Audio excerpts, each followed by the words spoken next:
Gee vanaand vir ons 'n oor om te hoor. Gee vir ons vrugbare harte. Gee vir ons oë om te sien vanaand, dit wat die woord van God vir ons wil wys. Ons ontvang dit vanaand in geloof en ons maak dit ons eie in Jesus naam. Amen. Amen. You may be seated.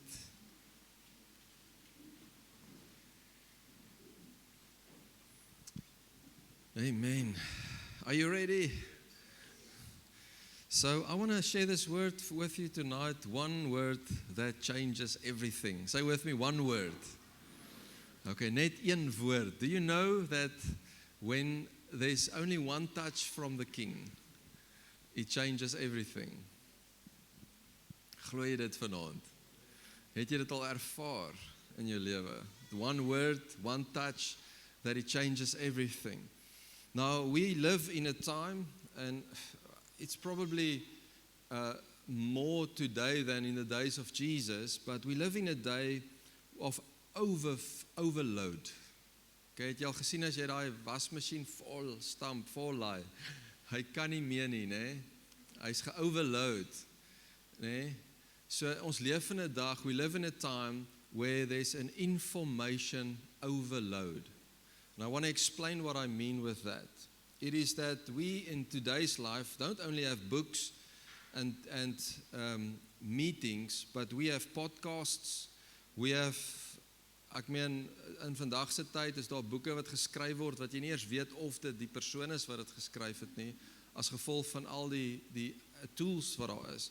So we've got books, we've got sermons, it's everywhere, YouTube, Facebook, Instagram, TikTok, we've got Bible apps like never before. Elke vertaling, elke persoon wat die geleentheid sien, makes a Bible app. We've got incredible tools of AI, and so there's so much information available. Now, I'm not saying tonight that information is not good. I'm not saying tonight that sermons are not good. I'm not saying tonight that knowledge is not good. But the Bible says knowledge puffs up. So there's a difference between information and revelation. So we are in a time where there's not an overload of revelation, but there's an overload of information. And God said to me, there's a time coming where there's going to be such a hunger in the hearts of His children for truth and for revelation, because they are filled with information, but it gives no life. It gives no freedom. It gives no liberty. But the truth, Jesus said, you will know the truth, and the truth will set you free. Not only the information, but the knowing of it. When we talk about knowing, we talk about an intimate word where there's fellowship between you and the truth, and it becomes revelation. The world is drowning in information and starving revelation. Information, knowledge, without the Spirit, without revelation, cannot transform your heart. Ek gaan dit weer sê, kom ek sê dit in Afrikaans. Inligting sonder 'n openbaring van God in dit kan nie jou hart transformeer nie. We can read as many books as we want. We can do as much as we want. If we don't have revelation from that and in that, if Christ is not in that, it will not transform your life, and it will not bring fruit to your life. Only revelation of Christ can. And my message tonight is not to strip you from all the sources of information, even though you need to be careful of what you allow in your heart. But what I want to bring to you is that you need to make sure that Christ is the center, and that revelation is the topic of what you are searching for, and not only information. Listen, you are not called to make a case for Christ. You are called to live in a relationship with Christ. Amen? You're not called to be a case study for Christ or to make a case study, but to have a relationship with Christ. Now, in John 17 verse 3 is a very interesting scripture, and normally we will say that eternal life is one day. When we die, we have eternal life. Yes, we have eternal life when we die. But eternal life does not start when you die.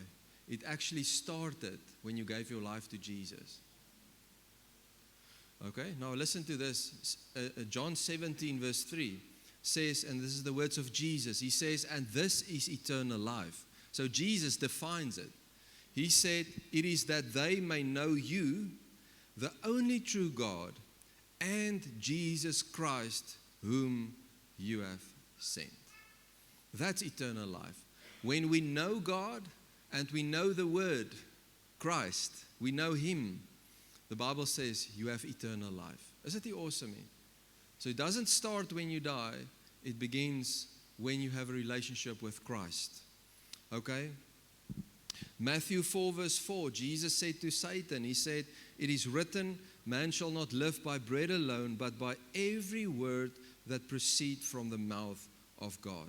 So eternal life is to know God, to have a relationship with Him, but we are living in that relationship by what? By the word of God.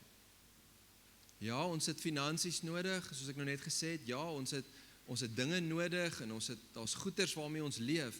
But the Bible says that we are called to live by every word that comes from the mouth of God. It doesn't say every podcast, every book, every case study. It says every word from the mouth of God. Wanneer ek met my kinders praat in ons huis, is ek intentioneel wanneer ek iets sê. Ek babbel nie net heeldag en sê, let me see when they catch a word. No, I'm intentionally speaking to my son or to my daughter to reveal something, to speak something into their lives, something that I want to deposit in them. In the same way, Jesus said, yes, you need to eat bread, but you have to understand that you need to live from the intentional word of God into your life. Okay? And there's many forms and shapes that it comes in. But it's our responsibility to make sure that it is filled with Christ and that it brings revelation. Okay? One word from Jesus changes everything. One glimpse of Christ changes everything.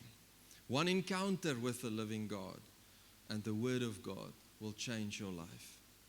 I want to read with you in John 20 verse 11. It's an interesting story where Jesus was crucified, and so Mary went this morning. She went to the tomb to see what's going on, whether everything is still. I don't know what she actually went to look for, because when she found it, it was empty, and she was surprised. She thought someone took him away. So I don't know what she really went for, but she went to the tomb. She came there. The Bible says, Mary, in verse 11, John 20:11, Mary stood outside the tomb weeping. As she wept, she stooped down and looked into the tomb, and she saw two angels. Wat 'n moment, né? Sy sien twee engele in white sitting, one at the head and the other at the feet where the body of Jesus had lain. So alles is leeg. The tomb is empty. Then they said to her, "Woman, why are you weeping?" She said to them, "Because they have taken away my Lord, and I do not know where they have laid him." Now when she had said this, she turned around and saw Jesus standing there, and did not know that it was Jesus. So she listened, she heard the angels speak. She had an encounter with angels. She even saw Jesus and didn't recognize him. So nothing changed. She was weeping. She was spirit was groaning. Where is he? Waar is hy? Wat gaan aan? Now listen to this. She turned around, saw Jesus standing, and did not know it was Jesus. Verse 15, Jesus said to her, "Woman, why are you weeping? Whom are you seeking?" She, supposing him to be the gardener, she said to him, "Sir, if you have carried him away, tell me where you have laid him, and I will take him away. So sê soos, as u hom weggevat het, gee hom vir my, ek sal hom vat. Now verse 16, I want you to see this. And Jesus said to her, Mary. Mary. She heard the angels. She even saw the empty tomb. But when he spoke her name, when the word, listen, when she knew that this word is intentional, when he asked her, wie soek jy? Het dit nie verskil in haar lewe gemaak nie. But when she received a word that's intentional into her life, suddenly something shifted. And she turned and said to him, Rabboni, which is to say, teacher. And she recognized him. And Jesus said to her, do not cling to me. I have not yet ascended to my Father, but go to my brethren and say to them, I'm ascending to my Father and your Father, and to my God and your God. One word, Mary, changed everything.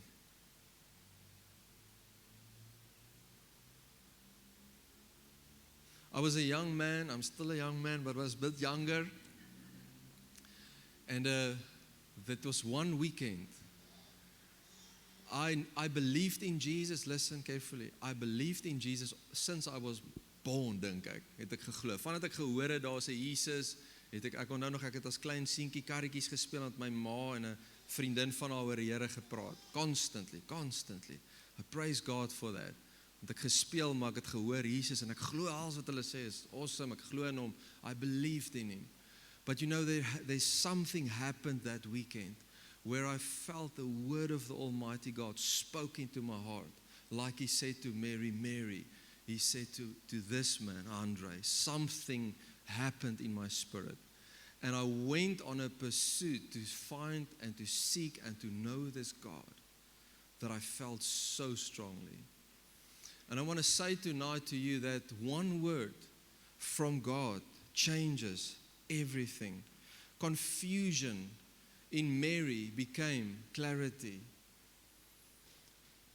God se woord in jou lewe sal dit wat de mekaar voel in lyn trek. If there's confusion, the word of God releases clarity. Sorrow will become joy, and death becomes resurrection. You know, when Jesus said Mary, suddenly the empty tomb didn't mean that they stole Jesus. It suddenly meant that Jesus is resurrected. Hoor julle wat ek sê? The revelation of his word, Mary, in her shifted a position of my Savior is dead and stolen. He's lost versus he's here. When you live only in information, the tomb will stay empty, but without the resurrection reality and the revelation of the Christ. But you need the revelation, you need the word of God. Hallelujah. In John 5 verse 39, the Bible says, and Jesus speaks, he says, you search the scriptures, for in them you think you have eternal life. And these are they which testifies of me. But you are not willing to come to me that you may have life. Jesus is talking with the Pharisees. Pharisees, as we know them, they were the religious leader of that time. They were schooled, taught in the teachings of the law, of the Torah, and all other things of the prophets. And they could rehearse it from a young age. They could rehearse it, still today. Very, very baie geïndoctrineerd en gefokus en gedissiplineerd om dit te ken. It's incredible. But Jesus speaks to the generation. He says, listen, you can do all these things and you have all the knowledge, but you cannot see that it actually points to me. Can you imagine for a moment the life of Jesus, the Son of God, the Word, and he found a people that know everything about the scriptures, but they do not believe in him. Kan julle imagine hoe moes hy gevoel het? Dis okay as ons gereject word, dis nie okay nie, dis nie lekker nie. Maar imagine Jesus, the one that came to fulfill everything, how they rejected him and wanted to kill him and eventually crucified him. Information without a revelation of the one of the information points to something empty, and we call it man-made religion. When there's information about God and it's not filled with revelation in the heart of man, it becomes knowledge that puffs up and it becomes dead religion. Jesus says in Mark 7 verse 13, he says that your traditions make the power of the word of God of no effect. Ek dink, wow, this is a radical statement. So may the Lord help us to not walk in man-made religion and tradition, but in the truth of His Spirit. Amen? In the revelation of the one. In John 5 verses 45, it says, do not think that I shall accuse you to the Father. There is one who accuses you, Moses, in whom you trust. For if you believed Moses, you would believe me. For he wrote about me. Nou hoor gou wat sê Jesus. Hy sê Moses het actually oor my geskryf. En ek wil hê jy moet gou vashou vanaand en iets verstaan, en hoekom ek hierdie deel is dat the conversations of the Gospels is very important because there's a context to it. Jesus is speaking not in every sentence. He's not speaking directly to Andre. He's speaking to a Pharisee. And he's telling them, listen, you believe in Moses and the writings that actually points to me, but you do not believe me. And it's actually talking about me. Hoor julle die konteks? So wat sê dit? Dit sê that we should not be in the same kind of way of thinking, of knowing about God, knowing about the things of heaven, but we don't see it manifested in our lives. So goed, ek praat van 1 Korintiërs 13 is 'n huweliks fondasie van liefde, liefde vir geld nie, liefde onthou niks, liefde al daai goeders, and then I don't see it. There's no manifestation of that. Okay? Then it's empty religion. There needs to be a revelation. So even Moses pointed to Jesus, but yet they stopped at Moses. 2 Korintiërs 3 vers 14, it says the following, it says, but their minds were blinded. Say with me, blinded. Verblind. Because of what? Listen to this. For until this day, the same veil remains unlifted in the reading of the Old Testament, because the veil is taken away in Christ. But even to this day, when Moses is read, a veil lies on their heart. Wat sê Paulus? Hy praat in die Nuwe Testament, wat ons as Nuwe Testament ken. En hy sê dat selfs vandag, wanneer Moses gelees word, met ander woorde, wanneer ek die Ou Testament lees, sonder 'n revelation van Christus, dan bring die wet 'n sluier oor my gesig. En wat doen dit? Dit maak my blind. Ek weet nie of julle kan onthou nie, but I remember when Elma ministered, she said there's something that's the most dangerous thing, and that is where grace and law is being mixed and preached. Because Jesus never came to bring a combination of old and new. The old pointed to him. And he said, I'm going to give a new covenant in my blood. This is the cup, drink of it. Here is my body, eat of it. It is the promises of a new covenant. So Paul says when Moses is read, even today, that a veil will cover the sight. and the people will not be able to see what? Christ. So ek lees in die Ou Testament, ek lees, maar ek sien net Torah, ek sien net wette, ek sien nie Christus nie. Hoor jy? Now listen to this. It says in verse 16, when one turns to the Lord, the veil is taken away. Hallelujah. Wanneer iemand draai na Christus toe, word die veil opgelig. Wat 'n mooi beeld van 'n bruid wat voor haar bruidegom staan op die seremonie van die troudag en die sluier word opgelig, sodat hy kan seker maak is die regte ene wat daar onder is. Nee? Kan ek dit sê nie? Dit is belangrik om seker te maak.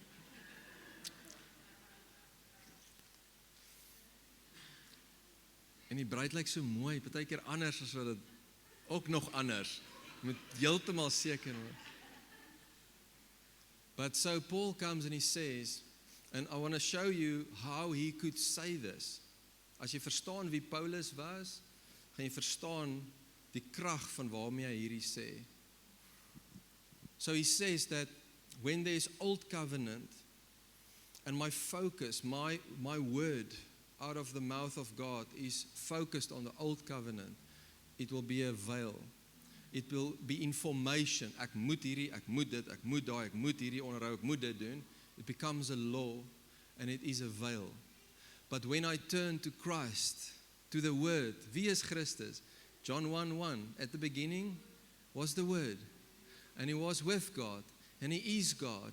Verse 14 said, and the Word became flesh, and He dwelt amongst us. We beheld His glory. That is who He is.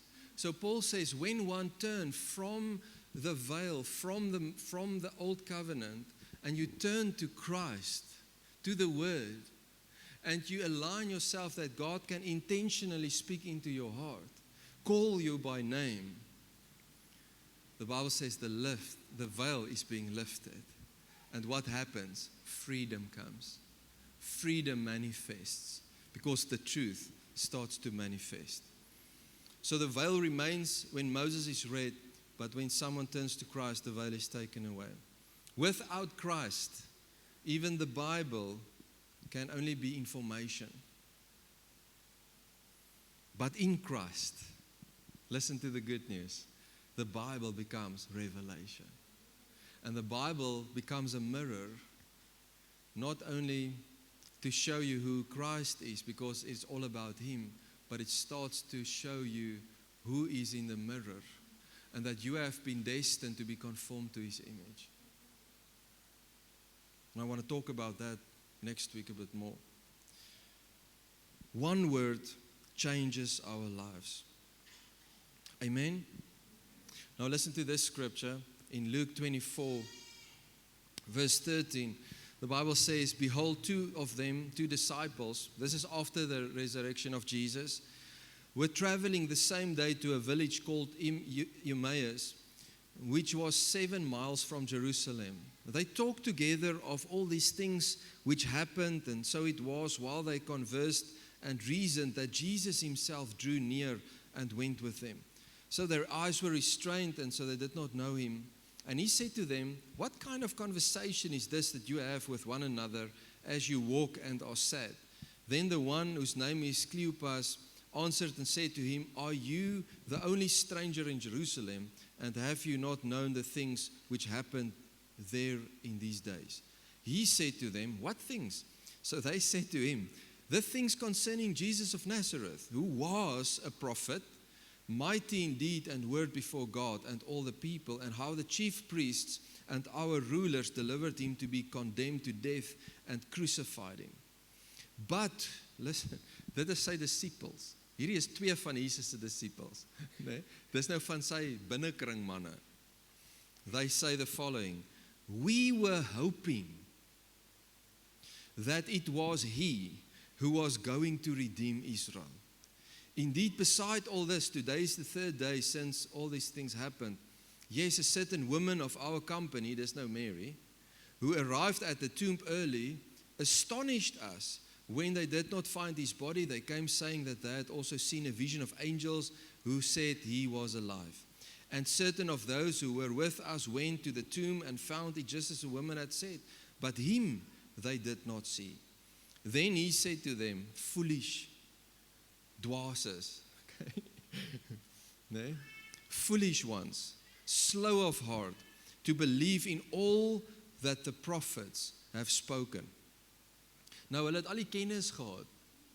Hulle het al die kennis gehad van die profete. Maar Jesus sê, you are foolish. Vers 26, ought not the Christ to have suffered these things and to enter into his glory? En kyk vers 27, and beginning at Moses and all the prophets. Wat is dit? Dis die, soos ons dit ken in die Ou Testament. Moses is called the Torah, the law, okay? Dan kom ons by die major prophets, minor prophets en die ander boeke van die Ou Testament. So die Bybel sê, beginning at Moses and all the prophets, Jesus expounded to them all the scriptures, the things concerning himself. So vir 7 myl, yes, ek sal love om daar te gewees het, is Jesus besig om dit wat hulle geken het, die informasie wat hulle gehad het, oor die ou verbond, begin hy van 'n kant af. Imagine daai sermon. Imagine daai discipleship stappie, nee? En hy begin van 'n kant af deur Moses en hy begin verduidelik homself uit die woord uit. Imagine daai sermon. Ek meen Abraham, hy kom by Abraham, praat van Isak en hy verduidelik dat Isak wys na die lam van God, wat God stuur, sy enigste seun, maar wag, hy het nie laat die mens sy lewe gee nie, hy self gee die lam. En hy sê, manne, sien julle dit? Nee, imagine daai sermon, kom by die Passover, met die bloed op die kusyne in Egipte, waar die firstborn sterf, behalwe die met die bloed op die kusyne. Hy sê, dis die bloed van die lam, sodat dood nie meer jou erfdeel hoef te wees nie. Manna uit die hemel uit, he's the bread of life. Die slang op die paal wat Moses gemaak het, sodat die wat vergiftig was deur die slange, kan lewe. Die rots in die wildernis wat water gegee het. He's the rock. Die ware hoëpriester. Imagine hy gaan deur die Torah en hy kom by die tabernakel en hy praat van die priesters wat die sacrifices bring en hy sê, he's the true priest. Die tempel wat gebou was in al sy glorie. En hy kom en hy sê, maar Messias kom bou die ware tempel. So het hy deurgegaan. He went through everything. Everything was about him. Then the Bible says, let's catch up with Luke 24 verse 28. They drew near to the village where they were going, and he indicated that he would have gone farther. But now they constrained him and said, abide with us, for it is towards evening and the day is far spent. And he went in to stay with them. It came to pass, as he sat at the table with them, he took bread, blessed and broke it, and gave it to them. Then their eyes were opened, and they knew him, and he vanished from their sight. And they said to one another, did not our hearts burn within us while he talked with us on the road and while he opened the scriptures to us? I want to tell you tonight that there's a message. Listen, there's a message that will set your heart on fire. That message is not information about him.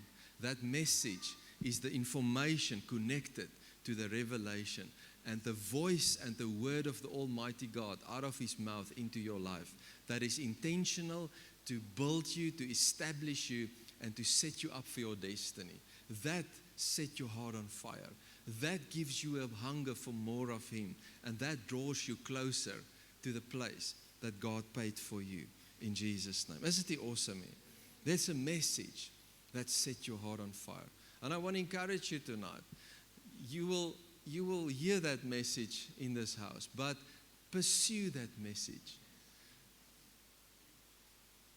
When you listen to things, when you worship him, when you spend time with God. Pursue the message of freedom, of the new covenant, of revelation, of relationship and not man-made religion that will set your heart on fire. Hallelujah.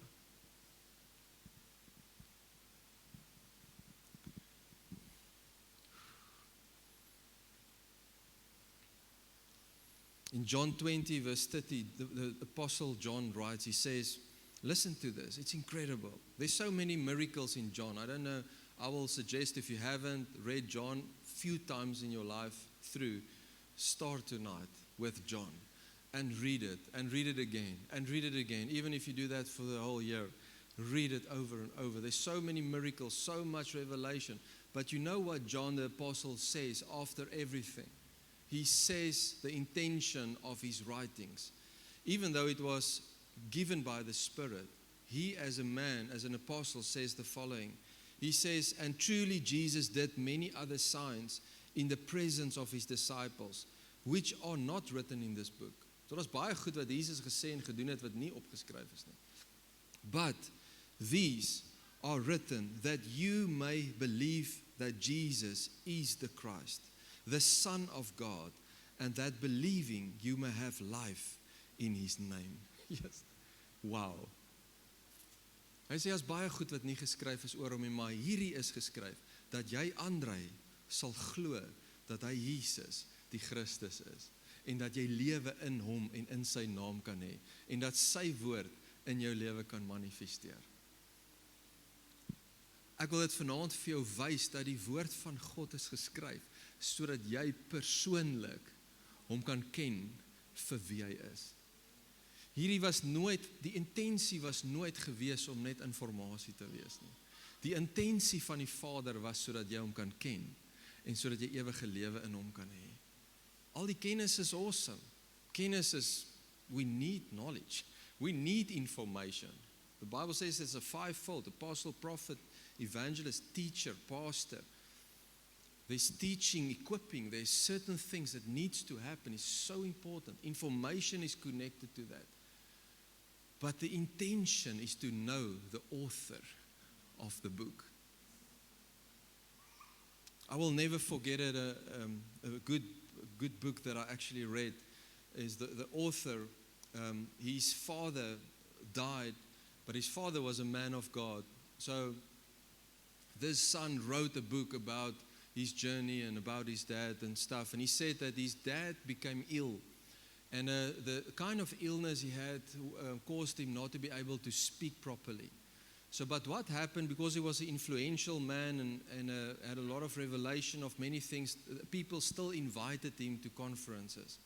So then this son writes in his book and he tells the story where his father took him with him to the conference. So his dad said to the people, he will come and preach, but his son will do the preaching. But now listen. So his dad wrote what was in his heart, what the message that he wants the people to understand. He wrote it down, and his son stood at the pulpit reading what his dad wrote. And this son writes in this book, and he says, I started to read, and suddenly the fear of God and the Spirit of God came upon him, and he realized that he can read the message with his own way of reading it, his own way of understanding it, or he needs to understand that what his dad wanted to portray needs to become visible. So the Pharisees never did that. They knew the book, but they never really wanted to know the author. Because Jesus said, your father is the devil and you don't know me. It's harde woorde, hy het dit gesê. But listen to this. So our responsibility is not only to know this book, but to know the author of this book. Is it okay? You know what? This changed how I read the Bible. Because I'm not reading it for information. I'm not reading it to preach a good message or not. I'm reading it to have a relationship with the King. And from that flows ministry. From that flows wisdom for your business. From that flows the keys for your marriage. Amen? But it comes from the relationship. Now listen to Paul in Acts 22 verse 3. Paul reveals, I'm not going to put it up, but Paul says, is julle nou okay? Paul says the following. He says that he studied under Gamaliel. Now that was the best, one of the best Pharisee teachers in that time. So Paul says, I'm schooled at the best university a Pharisee can go to. Paul says that he is from the right gender, the right tribe. He's a Jew. Everything is perfect. And he knew the scripture. Yet he persecuted the church. Hy noem homself fariseer van die fariseërs. Hy noem homself, as dit kom by die kennis van die Torah, daar's niemand soos Paul nie. But yet he persecuted the church of Jesus. So something happened in Acts 7, a gentleman called Stephen is stoned, met klippe doodgegooi. Dis wat hulle gedoen het. Gooi hom dood met klippe. And you know what? For what he was stoned? Because he said to the Jews of that time, he said to them, they are stiff-necked, not allowing the Holy Spirit, and that God does not dwell in temples made with hands anymore. It's not about the temple anymore. It's not about the system of the tabernacle anymore. It's about Christ. It's about the Spirit of God. He wants to dwell in you, and they stoned him for that message. They were not only offended, but their hearts were bitter and hardened because of the message. And something happened that the Bible says that Saul, Paul, consented to the death of Stephen. Yes, dis bad. Ek en jy dalk al goed gedoen waar ons spyt is in ons ou lewe. Ek is seker almal. But Paul, man, he consented to the death of disciples, of apostles.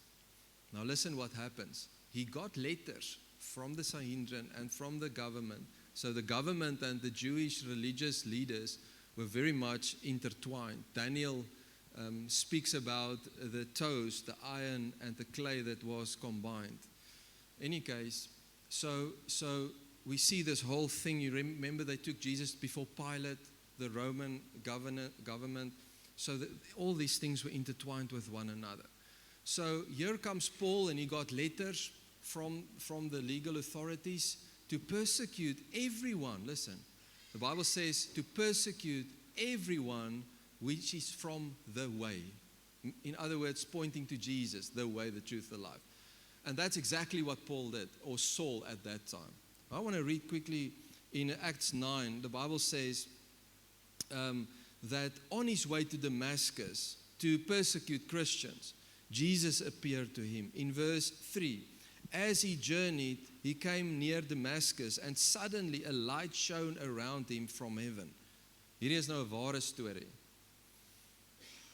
Then he fell to the ground and heard a voice saying to him, Saul, Saul, why are you persecuting me? Hoor julle wat sê Jesus? Hy sê nie, why are you persecuting my church nie? He says, why are you persecuting me? So when you touch my church, you touch me. When you touch my bride, you actually touch me. Dit is hoe, hoor gou, dit is hoe jy in Christus is. Dis hoe diep jy in hom is. Dat wanneer iemand jou aanraak, sê hy, jy raak my aan. So now Paul, or Saul at that time, have this light. He fell to the ground, and immediately the Bible says, he said in verse 5, who are you, Lord? And the Lord said to him, I am Jesus, whom you are persecuting, and it is hard for you to kick against the goats. And so what happened to Saul, he was blind for a few days. He went to Damascus, they led him to Damascus, and Ananias, a disciple, was called by God to go to Damascus to lay hands on Paul, to baptize him, and the Spirit of God fell him, and the Bible says the scales fell off of his eyes. So literally, the veil, the thing he represented in the spirit, in other words, to live by Moses and to even persecute those that's not in line with that, suddenly God shifted him. A revelation of Christ completely changed the direction and the course of his existence. En dit is my so interessant, ek is bly ek was nie Ananias nie, want you know, the Lord spoke to Ananias and he said to him, I want you to go to Saul. Hy sê, what? Ek dink hy het seker gesê, get behind me Satan. This was, I'm not going, this is not God. Why? Because he knew that Saul were making havoc in the church. I mean, because of Saul, the church actually fled into different regions, taking the gospel into many areas. So then Ananias said to God, he said, it's impossible, I cannot go, he will kill me. Do you know this man? And God said, I've chosen him. I've called his name. I've revealed myself, my word, the truth, the revelation. Listen carefully. Not only the information, but I've revealed the revelation to him. Weet julle wat gebeur met Paulus? Hoor net gou hoe incredible is dit. Vers 20 sê, immediately he preached the Christ in the synagogues. Dieselfde ou. Selfde ou. But something shifted. Something happened because of the word of God. He preached the Christ in the synagogues, that he is the Son of God. Philippians 3 verse 1, Paul reads and he says the following. He says, finally, my brethren, rejoice in the Lord. For me to write the same things to you is not tedious, but for you it is safe. Beware of dogs, beware of evil workers. Dis nou nie regte honde nie. Hy het nie gesê pas op vir honde in die buurt nie. Hy praat van mense wat verkeerde doktrines dra. Beware of the mutilation. That is those that want people to be circumcised again and go back to the law of Moses. Verse 3 says, for we are the circumcision who worship God in spirit, rejoice in Christ Jesus, and have no confidence in the flesh. Though I also might have confidence in the flesh, if anyone else thinks he may have confidence in the flesh, I more so. Circumcised the 8th day, of the stock of Israel, of the tribe of Benjamin, a Hebrew of the Hebrews. Concerning the law, a Pharisee. Concerning zeal, persecuting the church. Concerning the righteousness which is in the law, blameless. Wow, what a CV. But then he says, but what things were gain to me, these things I've counted loss for Christ. Hy sê, al daai wat ek bekom het, buite Christus, I see it as nothing in comparison to finding him, in comparison to having a relationship with the true Almighty God. Vers 8 sê hy, yet indeed I also count all things loss for the excellence of the knowledge of Christ, Jesus my Lord, for whom I have suffered the loss of all things, and count them as rubbish, that I may gain Christ, and be found in him, not having my own righteousness, which is from the law, from Moses, but which is through faith in Christ, the righteousness which is from God by faith. En dan vers 10 sê, that I may know him, and the power of his resurrection. My boodskap vanaand aan ons elkeen is dat ek wil jou vanaand wys dat daar's 'n plek in die Here. Verhouding met die Here, nie op grond van informasie nie, maar op grond van openbaring van wie hy is. And I don't want any of us, when we stand before God one day, en jy sê, maar ek het al hierdie goed geweet en gehoor, I want you now to be able to say, Lord, I allow revelation in my heart. I don't want to know of you, I want to know you. I don't only want to see the scriptures, I want to see Christ in it. Amen? And it will come alive to you. When I end off, Ephesians 1:17 says, and it's Paul praying for the church, he says that the God of our Lord Jesus Christ, the Father of glory, may give to you the spirit of wisdom and revelation. Say with me, revelation. In the knowledge of Him. Revelation in the knowledge of Him. And the eyes of your understanding enlightened, that you may know what is the hope of His calling and what are the riches of the glory of the inheritance in the saints. Hallelujah. As Mary discovered the empty tomb, He didn't change her. Spoke to angels, didn't change her. It was not about the evidence, He didn't change her, but it was a word that shifted her life. That is what the church needs. That is what we need. As the disciples to Emmaus discovered a lot of things on the road, a lot of topics they spoke about. Ek dink hulle het gepraat van hoe is dit moontlik dat hierdie Christ, waar is hy?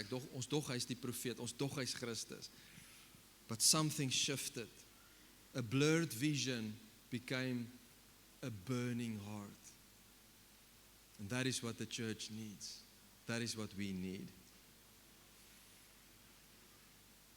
So may that tonight be impartation in our hearts like we have never felt before. Amen.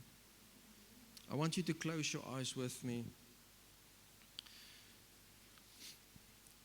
Father, I thank you tonight for your word. I thank you, Lord, that Holy Spirit, that you have inspired every scripture. The Bible says that every scripture is breathed by the Spirit of God. It's not given by man's understanding, but by the Spirit of God. And tonight I pray, Holy Spirit, that every scripture from tonight forward will come alive in our hearts. That there will be a burning in our hearts, that there will be a revelation of Christ. Father, that as Paul walked and that you have changed and shifted his course into a new direction, I thank you, Lord, that you deliver us and set us free from wrong thinking and wrong mindsets and from a mixture of law and grace that might be in our understanding about the covenants and the things of God. I pray, Lord, for total freedom. I pray, Lord, for liberty in the Spirit. Where the Spirit of the Lord is, there's freedom. And I thank you that truth will set us free in the name of Jesus. Hallelujah. Here, ek kom bid vanaand dat al die informasie wat ons het, that it will become revelation in the knowledge of God. I pray tonight with Paul that you will give us a spirit of wisdom and a spirit of revelation in the knowledge of you, in who you are. Here, ons is nie geroep om u intellektueel, hoe slim ons is, of hoe baie ons kan ons onthou, of hoe baie skriffies ons ken. It's not about that. It's about knowing you. It's about loving you. It's about allowing the Spirit of God. Dit maak dat ons almal gekwalifiseerd is. It means that everyone have a chance. And I thank you for that tonight. That we can come as we are, but that we will be transformed in your presence. Lord, I pray tonight that every bit of information we look at or study, or any book we read, any sermon we hear, that it will not stay information only, but it will become a godly revelation on the inside of us. Father, let this be a burning people, burning for you, hearts that burn for you, to live the gospel, to share the gospel, to reach the lost, to make a difference, to be a blessing, to build kingdom marriages with you, in you, to build kingdom businesses in you. Thank you, Jesus, that you have called us with a call, and that we can respond and say, yes, Lord, let your will be done. Thank you, Father.